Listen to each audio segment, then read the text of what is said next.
Let's do it. Awesome. Well, thank you again for making some time today, Shay. I'm really looking forward to hearing some of the insights you have. And, even before we started the recording, I know you mentioned you have done a lot of different things, and that always gets me extra excited to hear what you've been up to, kind of leading to where you are today. And it's one of the things I think the viewers find the most interesting. And it also adds a lot of context to the advice and tips I think we'll hear from you because it can come from things you've been through. So, yeah, to start things off today, I'd love to hear a little bit about your career journey and, what you've done along the way to get to where you are today. Sure. So thanks for having me. Thanks for reaching out to me on LinkedIn to see if I wanted to be on this today with you. I'm excited to share because I like talking about how I made it to where I am and how I've helped people and how the great outcomes that they've had throughout their kind of journeys. So for me, I started out taking early childhood education. So I wanted to be a teacher at the beginning of time. So I went to school for 2 years for that. And while I went to university after I worked in daycare centers. Um, Once I finished university, I had a 68.3 instead of a 70 to get into Teachers College because I was unable to get funding from the Ontario provincial government because my parents made too much money. So I worked a lot of jobs. So my mark didn't get to where it was supposed to be. So I took a year and I worked as in early childhood education, but I found that it didn't stimulate my mind. It's very emotional, physical, but I wasn't learning things. It was a gratifying career, but I wouldn't be expanding who I was, what I was learning, where I was going, how I was, moving, progressing in my career, and it didn't pay well. So that's the reality of that. Of course. There's no pension, there's no benefits. Well, sometimes there's benefits, but it's not close to being able to have like the kind of life that I wanted. Yeah. So I went back for a year to see if I could get up my marks for teachers college, and I did. But then I realized, do I really want to do this?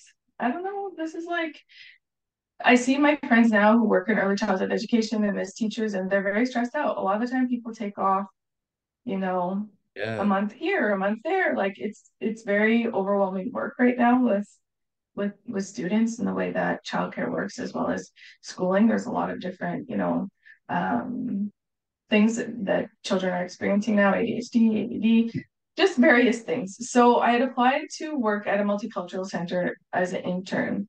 So I had a lot of different friends who were newcomers to Canada, and I grew up in a town of like 15,000 people where there was no diversity at all. So when I was looking at what I wanted to do, it was like teacher, nurse. There wasn't really the career stuff like shared out with you that, oh, there's community development. Oh, you can work in international relations. It was more because my town was so small, there wasn't that many different types of professions that were like broadcasted, I guess you could say, because there wasn't that much different things happening in that area. So um but I did really enjoy, and I'd been working or volunteering there, and I knew a lot of friends who had been at this multicultural center. So I applied for this internship and I got the job. And after a year working there, doing community events, also working with international students through the school there, giving them some information about settlement services. After a year of that, they asked me to stay for 6 months. And then I said, okay, well, do I get a raise? And Yeah. like my other intern people were like, "You're gonna do that?" And I was like, "Why am I not gonna do it? Like I'm staying here." So, and I asked, and I got $2, but it takes like courage, essentially, right? And obviously, the reason why you were there for a year and they asked you to stay is because you were doing something they wanted you to do. So I also started a couple new programs during that time. So like ask, can I do this? One of them was like outreach to because we covered like 16 hours of LMS in this small nonprofit in Northern Ontario. Can we do outreach in these certain ways? So I proposed some stuff and then I started doing it. So if you like start a new program of some sort or something that's working to bring in clients in the nonprofit, they don't want you to go because somebody has to take it over, right? Or Right. it just stops. So either they find something to do or the thing that you've implemented is just going to stop and then it's not going to be benefiting anymore anybody or the communities, right? So I Absolutely. stayed for 6 months. I asked for a raise. I got $2. It was lovely. And then somebody went on maternity leave. So it was like, do you want to do this job for a year? So the job essentially was doing community connections, volunteer coordination, so planning events for newcomers to Canada, um, and just, advocacy in the community for newcomers, partnerships, things like that. So the lady who was doing it was going into to do a director position, and she came to me and kind of asked me, and I was like, "What do you mean?" She was like, "I was like, do you really think I can do this thing?" And she was like, "Yeah, I do." And I was like, I don't know." And she was like, "Shay, like it's a contract for a year. We're not going to be able to keep you after this time. I'm asking you because I think you can do it. I've seen your skills." So sometimes too, people who believe it, listen to them because sometimes you don't believe in yourself, but if somebody else sees something in you, you can probably do it. So I could have been shy and like said, "Oh no, I don't think I can do it." And then where would I be, right? So it's taking chances, even though sometimes you feel like, "Ooh, maybe this isn't something that I'm going to be good at." If somebody else sees it in you, they're cheering you on. So remember that behind the scenes, they've seen your skills and abilities, they've seen the differences you've made or the different things that you've done. So I took that on for a year and it was great and I loved it. I was good at it. And then I went on, they were having some issues in one of the communities that we had another satellite office that they Okay. were close to closing. So the executive director came to me and my contract was ending and he said like, "Shay, do you want to go here and lead this office? Because we're in some trouble. If we don't get the numbers up, the office is going to close." So I was like, "More north?" I don't know about this adventure, but so I went up to Timmins, which is like super Oh, northern Ontario gotcha. adventure. Yeah. And they paid for my moving expenses, which isn't something that nonprofits usually do. But I was like, "Listen, what are you gonna do?" And I think that all you can do is ask. Like I asked and he thought about it and then he paid for it. So he found some money and somehow to do something to do it. But if you don't ask, then the people you're giving yourself a no before anything even happens. And if they say no, then you'll be at the same spot anyways, and you're making a decision with the information that's been provided to you, right? Which the offer that's been provided to you. So I went up to Timmins and there was a lot of different situations there because racism is a lot more prevalent. They're not really open more to having newcomers move in and integrate. And there wasn't available like proper food for the people that they are used to eating. There wasn't like different uh, prayer centers that they're used to being, Right. all those kinds of things. So I just kind of looked for gaps in services and connected with people in the community, made partnerships. I was a chairperson of the settlement committee, brought people together, talked about issues, did trainings, um, and working with the community development person at the city. They offered us, the nonprofit, to take over the local immigration partnership. So we took on that. So then there was full-time staff up in the boonies, basically. And then we had some students, we moved to a bigger office, and like good things happen. But I think for me, it's the power of asking. And also the reason why I think we're working there is because I didn't go to people and ask for things. I went to people and said, "What exactly are the situations that are happening here? And how can I help?" And within that, I'm getting also the things that I need, but I'm helping somebody else. So when you're going to look for partnerships or talk to different people, even at a networking event or something like that, it's not just promoting yourself with a job. How can I get a job? It's understanding what those people are needing too and seeing how you can connect them with other people. You also have stuff to offer just because you're a job seeker. You do have skills and experience. You do have your own network and connection. So you have to look at the value add that you have when you're going out and talking to other people. From that, I left after because I was like, "Whoa, I'm in the booties." That's Then I moved to Ottawa. Um, and I had always wanted to become a regulated Canadian immigration consultant for like 5 years. But I lived in Northern Ontario and there was no place to do my English exam. And I had to drive like 8 hours if I wanted to do my ESL or not my TOEFL or whatever it is there. oh The test language test that people something. Yeah. do. Yeah, yeah. So when I moved to Ottawa, I didn't have a job. Um, for like 4 months, I didn't have a job. Luckily, I had unemployment, so I was just doing job search, hanging out with my cousin, just doing things. I think too, from past experiences that I've had, something is going to happen. Things are going to change. Whether right now you're in a situation where you don't have a job, something's going to happen as long as you keep trying, right? So essentially, interviewed for jobs, didn't get it. Interviewed for jobs, didn't get it. Each time after I did interview, I messaged the people saying thank you. Thank you letters are very important. When I would get the rejection, I would email back and say, I hope that the program goes really, really well. If you have anything else that you think that I might be good at doing, I'm open to other opportunities. You know, we've met now and you know my skills and experience. And things were like promising too. Sometimes the HR would get back to me and be like, we hired internally, please keep applying. Like, so I also would add people on LinkedIn because sometimes if there's that from that organization, they're posting job postings, stuff like that as well. And also they can see you and what you're still doing is if you're posting as well. So it's like you're keeping in contact without having to do so much stuff. I'm like, let's work smarter, not harder in this life. So that's kind of the way that I look at things. Sometimes I would join their newsletter, follow their organization, get to still see like if that's somebody where I want to work, then I would be getting the newsletter if they post jobs and stuff in there.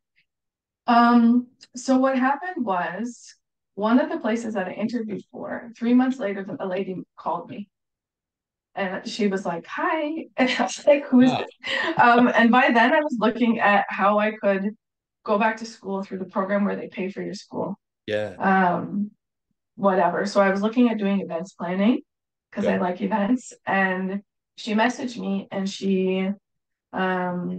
yeah, she called me and said, Shay, like, you interviewed for this position 3 months ago. I was on the panel and I'm just wondering, there's this job that's come up. It's only 4 days a week.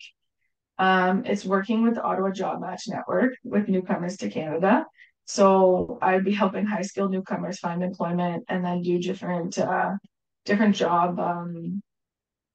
like networking. I would be doing presentations with them, working with employers, connecting them with employers, doing that kind of stuff. So I was like, but I've already done all these things to go back to school to do this thing. And I really had to sit down because I've worked a lot on it and I was almost at the end, like going back to school for free, you know? And I really like learning. So, but then the more I thought about it, I was like, okay, you can make $50,000 or you could go to school and you can like make $50,000 and gain all this experience, right? Right.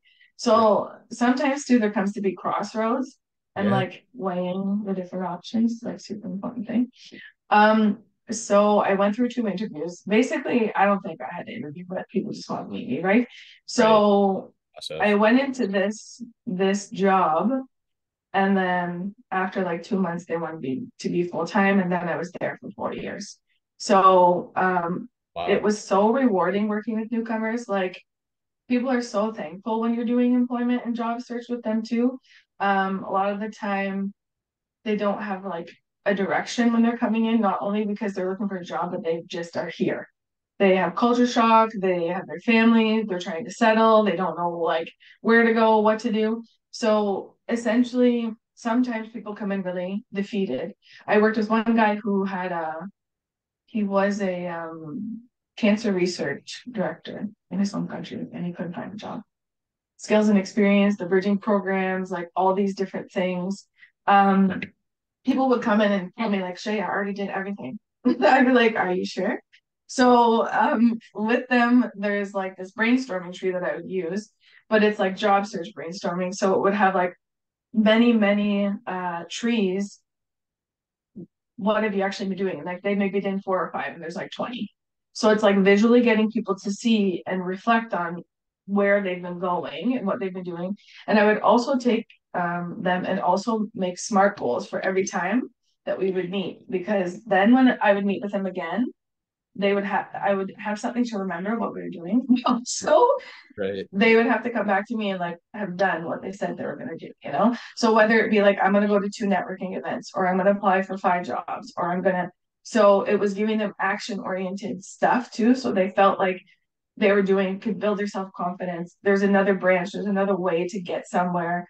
I'm not at the end of like what I can be doing and being depleted by that. So a lot of the time I found that job searching is not for newcomers, especially, but anybody really, is not just about finding a job. Some people come and they're from different countries where the man is the sole provider and they're not finding a job.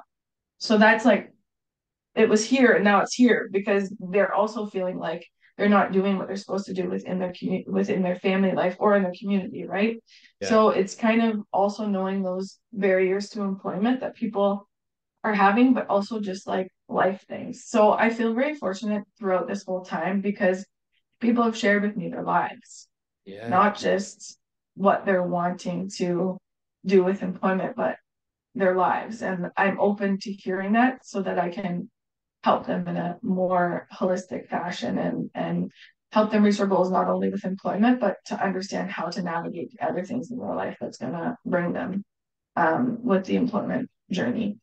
So while was there, I did my regulated Canadian immigration policies and procedures through UBC. So I did that full time and I became an immigration consultant because I was like, okay, Oh, I don't good. want to work a nonprofit like forever because what happens is at the end of every like cycle, they're like, well, we might give them funding, we might not give them funding, True. you know? Yeah. So I decided to do that and I was going to open my own business doing immigration consulting because I thought, okay, I've done all of the things with newcomers. So if I do this too, I won't just do paperwork. I'll be able to help them like integrate, but also do the paperwork. And like my passion is helping people. So it was like this like seems like the greatest thing.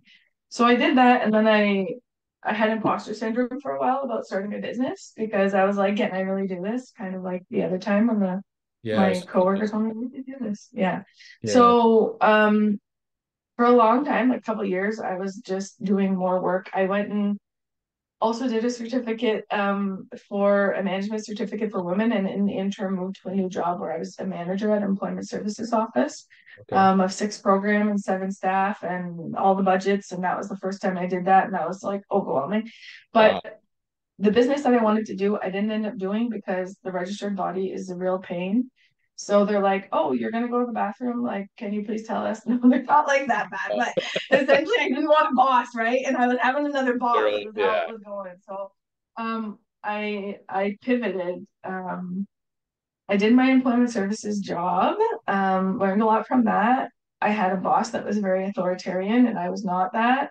So it was very hard for me to work in that environment because I want to be a leader to people and lift them up. I don't want to be telling them what they should be doing because they know their jobs. Like, I'm not an expert on all the jobs and all the things that are happening by any means, but she kept being like, you're in a position of authority, da da da da da. And I was like, oh, this isn't how I operate. So I learned a lot through that about how to handle being middle management.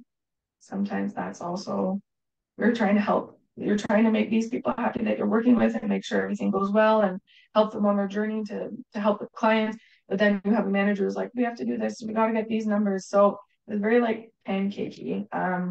And that was interesting adventure as well.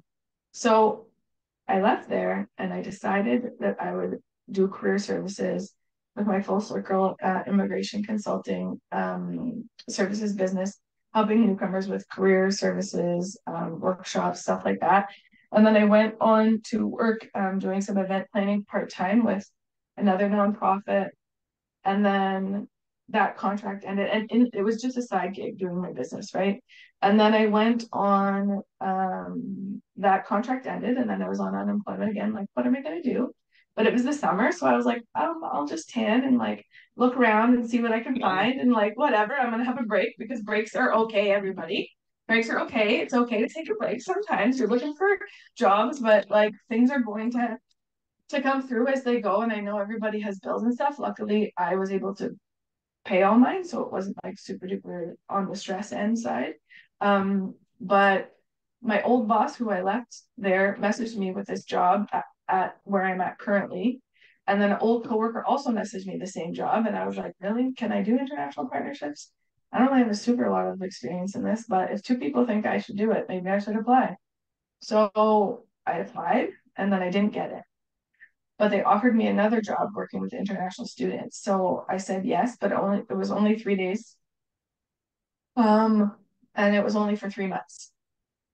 Okay. So another thing I want to tell people is say yes. Take the chance. It's not permanent. It's not for a year. But if especially I'm in a higher education, so especially getting in higher education is not easy. I applied for like 6 jobs there and had like 3 interviews and didn't get jobs before that. So it's a long journey, but it's worth it. So after like 3 weeks, they were like, "Can you now work full time? Okay, can we extend this for 6 months? Okay, can I have another opportunity for you? But we can only keep you till then." So 4 months into it, they came back to me and offered me the job I didn't get. So they Wow. said, "Shay, do you want to do this job? Because I want to keep you, but I don't know if international student advising will still be there." So it's a full-time continuing position, which also in higher ed, a lot of the time people stay in contracts for a very long time. So I think she just wanted to see if I was a good fit. She wanted to see if I could do the things that she thought maybe I couldn't in the interview. You know, people see things in you, like I mentioned a few times. Also when I wrote back to them about um my interview when I first interviewed, I saw that the director was when I asked them why they liked working there and what brings them to work every day. I find you hear a lot about like what exactly is happening in the organization because if people are like raving about where they work, then you're like, yeah, I want to work here, you know, because people really like it and like love being there. Um, so I asked that, and the director actually said, I've been here for this many years. This is why, but you would be really lucky to work under this manager. She's really, really, helpful and forward thinking and would be a great mentor for you. And I was like, this is so weird. People don't usually like pump up the other people while they're Yeah. answering, And I was like, wow, this is something like you have to recognize stuff like that. That if I go to this place, these people want to see other people do well. They want them to move. They want them. So in my thank you letter, I actually said, Laura, like, this is a wonderful thing that I actually mentioned that I saw that and that I would love to be mentored by somebody who is spoken so highly of the director, so on and so forth. So it's also recognizing things and bringing and being authentic and honest about stuff when you're it's okay to be outside of the box. So thank you for the interview. It was great how you said la la la la la. Like showing that you really truly were inspired or whatever leaves a lasting impression kind of with people too. So then I went into international partnership stuff. And then after a couple of years, I went back to international student advising. So I'm doing that now. And then I'm doing my business on the side. So I'm doing both. So basically, people told me, you'd probably be good at this. And I was like, okay, I'll try it out. I don't know. So a lot of the way through, some of the stuff that basically from telling you my story, I didn't ever think that I was working with immigrants. That never crossed my mind until I went into the internship when I was 30. No idea that that was even something that I would want to do. I knew that I had lots of friends and it was really cool and like they told me all these things from where they're from and I learned about the cultures and like that was really awesome, but it wasn't something that I was like, oh, and I'm going to be a consultant. And so when you see something as you're going along that actually like ignites a fire inside of you, that actually you feel like really passionate about, that you're getting some kind of gratification from doing, and you can see the impact it's having on other people because people will come back to you. And those are like the most humbling moments when somebody comes and tells you, Shaye, because of this, I've done this, and this has just been so impactful for me. There's been numerous times that that's happened, and it's just such a light like in your day, in your week, in your Yeah. life that you are making impacts that are changing people and helping them to get to the goals and stuff that they want. um Take the opportunities that come. Don't be scared. It's easy to be scared. It's easy to have fear and not be able to think to yourself, oh, can I really do this? Is this like for me? Ask questions. Whenever I go into a job, I'm like, if there's anything that you think I should be doing that I'm not doing, just tell me, because I don't want to reinvent the wheel. If stuff's already going good, let's do it. Like, and some people go in thinking I have to know everything. No, you don't. You don't have to know everything. There's other people who are smart. So just ask the smart people and Yeah. they'll like help you. You know, it's not like a big deal. You just ask the smart people who are going to help you with whatever is going on. Not that you're going to be smart, but also just being that like sponge where people can teach you. Because it's not something that you'll feel overwhelmed and stuff if you just keep pretending. So don't be a pretender is kind of what I'm saying. So that's always helped me. I've always been like all the constructive criticism, give it to me. So and that shaped me as well as professional development is really important to me. Right now I'm doing the mental health and wellness certificate so that I can understand the students better because they do suffer a lot with that. Newcomers as well. Also when they're coming, there's all kinds of things that happen. And since I've started, I also realized that this is really helping me because we all have stresses. We all suffer with um, mental illness at some point, or a family member, or or a child, or whatever.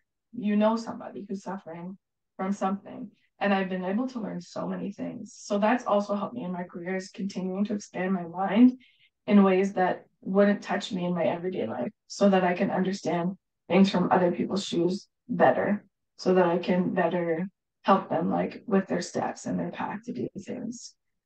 LinkedIn has also been a giant change for me. I've been connected with so many people through there. I was off get contacted from York University, Loyalist College, George Brown College for jobs through LinkedIn. I Wow. have been asked to do an article in Charity Village, which is like the largest nonprofit job search website, and they have like 120,000 subscribers in their back pocket, I guess you could say. So a Yeah. lady messaged me to write an article, and I was like, "Can I really do this again?" And it took me a while to do it, and then I like did it, and I felt really good about myself. Oh, But it's saying yes and being open to the opportunities that come and exploring them. So even if you say no, that's fine. You just say no after the fact. You don't have to go. Like Loyalist College came back to me a second time and offered me more money and to pay for me to go. And I was like, I like where I am right now, so I'm just gonna stay. But and then I offered a couple other people who I knew who might want the job. So you're continuing trying to help. Even though I said no, I said here's some other options. Also contact me in the future. Maybe I'll be able to help, with somebody else. Always offering to help other people really goes a long way and they'll remember you. So they'll remember you later on and the things that you kind of shared with them. Networking has also made a big, huge difference as well. Just keeping your network like expanding, um, and continuing to connect with people. LinkedIn is like basically Facebook for professional people. That's what I tell people when I'm working with different students and things like that too. A lot of the time they're like, yeah, I have it, but I don't really have anything to put on, or so on and so forth. And I'm like, listen, just put something on there and then message people. I had a few students come back to me and tell me the stuff you told me I did it and I got a job. One student got a job as a junior project manager at an engineering company, and he's in his first semester of his master's. So, but he was very persistent. That's another thing. He went to the job fairs. He talked to the people. He followed up. I asked him, well, what was really the most helpful thing? He said, not to say that you just want a job, but that you really want to move up in the company, that you want to expand your knowledge, that you want to learn from people, that you are not here to as a newcomer just to get his PR. It's also because he wants to like stay in the company. He thinks it's really good and did research about it. And it's national company. So you go anywhere. Like there's all these different benefits, but what also do the people who you're talking to want to hear? That's another thing. So why did they bring you in and like what right. do they want to hear? What's their mission? What's the vision of the organization? And like what do they want to hear from you sitting on the other side of what you're going to do to help fill the gap that they need? I think I just talked a lot. Shay, that was the easiest episode I've ever recorded. Thank you so much for sharing that, but also for taking time kind of along the way to share lessons you've learned and takeaways that I think are super tangible. We're already over by quite a bit the time I asked you for today, but if you don't mind, I would just like to say you promoted this idea of authenticity and being genuine and being helpful kind of throughout your career, and shared examples about that. But I have to say, really embody that.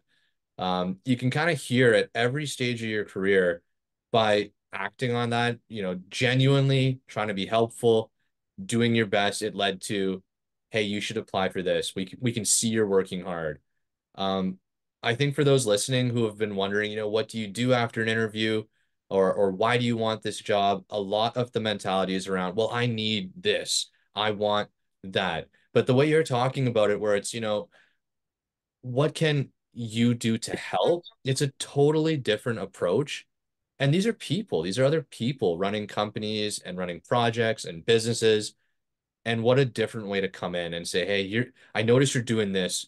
I could help. And you might still get a no, but it's a totally different kind of approach, and one that I think does truly lead to a call 3 months later. And not for that reason. It's just what will happen if you are genuine. So it's one thing to hear that advice, but I mean, the examples you share are just clear applications of it. So truly, Shay, thank you for sharing your story in such a detail. I think people will learn a tremendous amount from this. Well, you are so welcome. I love sharing. But like honestly, when I go to work or I do my business, it doesn't feel like work. Like I've been very fortunate to find I would say my calling without having to look for it. And I know a lot of people are searching and they're a little bit lost.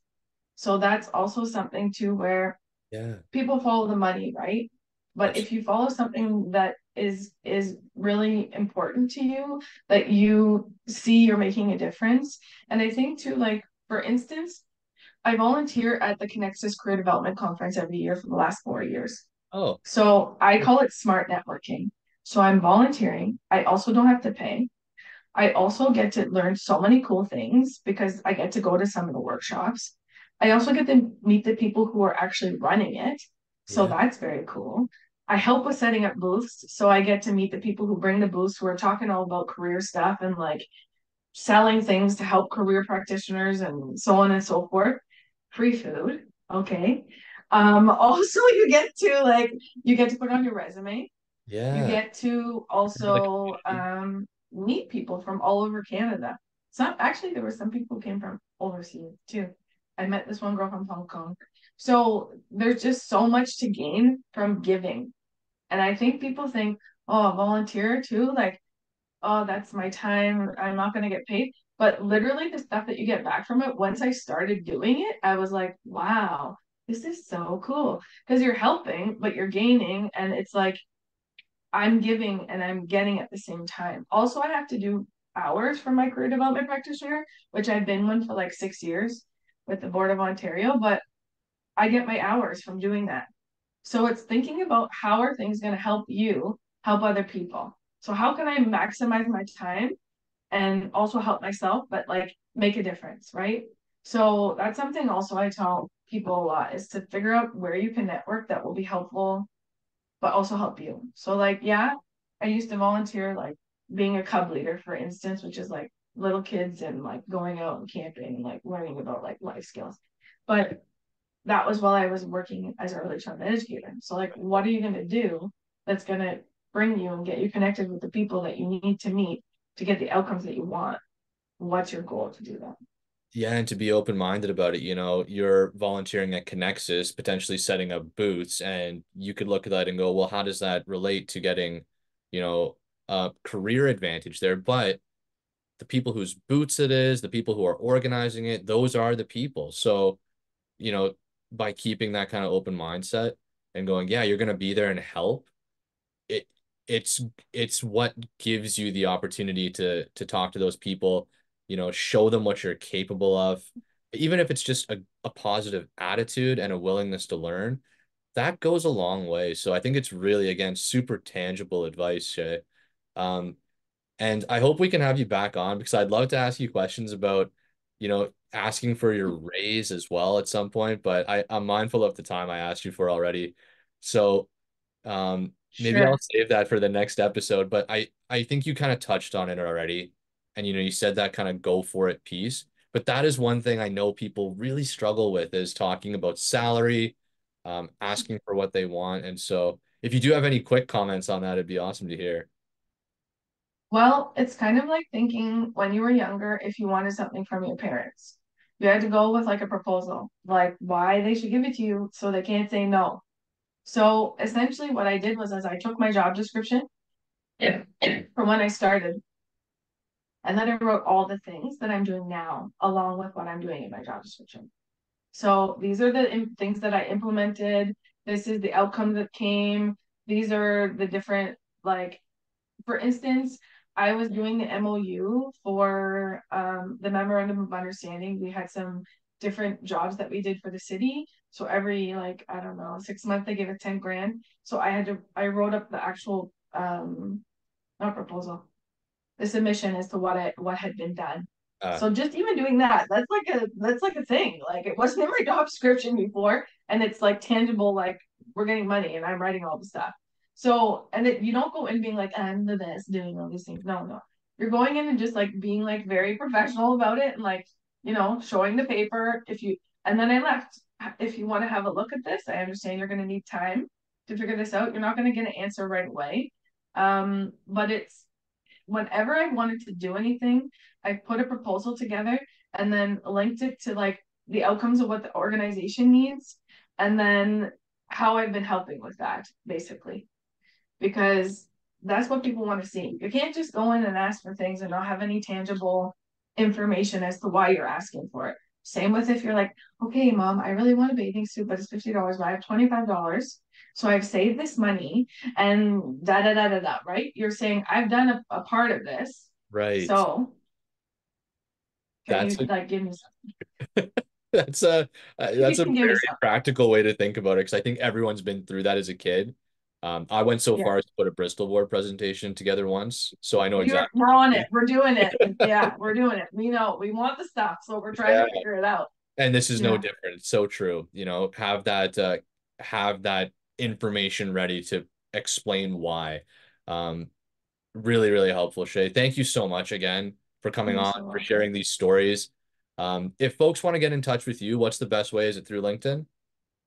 Yeah, LinkedIn is good. I also have my link tree as well for my business. I'll provide you some stuff that you can put into the little blurb that you have at the bottom when you post it or whatever.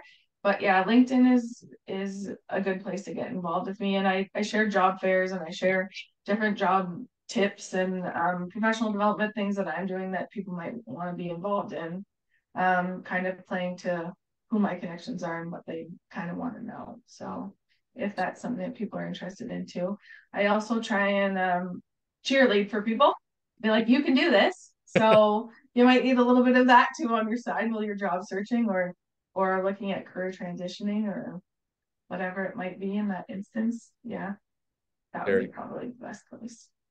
Okay, perfect. I will make sure we include that in the description. And then I don't think anyone would be shy on needing some cheerleading at that phase. It's a tricky one. So that's awesome to know as well. And any kind of final thoughts you want to share before we close off this episode, Shay? Encouragement or words of wisdom, anything like that that comes to mind? I think the most important thing is that you need to try. Try, they're like fall down 7 times, get up 8, whatever that little like innuendo is. Um, One little thing is like when I don't get a job, which recently I just interviewed to do like on the side a contract to do some facilitating for thriving nonprofits for this financial program, and I didn't get it. So I was sad for a little while. And then I was like, pull up your socks, next thing. So it's also remembering like you were not in charge of those people's decision. If you did your best to be prepared for this interview that you did, and you followed up and you did everything you could possibly do, and you don't get it, it wasn't meant for you. So be sad. You should feel your feelings. You should, be upset about it, but then back to the drawing board. So I think that's one thing that people need to realize is that decision was out of your control. And I think sometimes we want to get whatever we want to happen because it would be good for us and so on and so forth. But sometimes you just don't get to choose. So remember that you did your best. You didn't get it. Maybe follow up with the people and say if anything else, Yeah. like that's okay too. And wish them well because they had to pick the best person for the job. And if that wasn't you, maybe it wasn't for you. So you might not have done well in it. You don't know.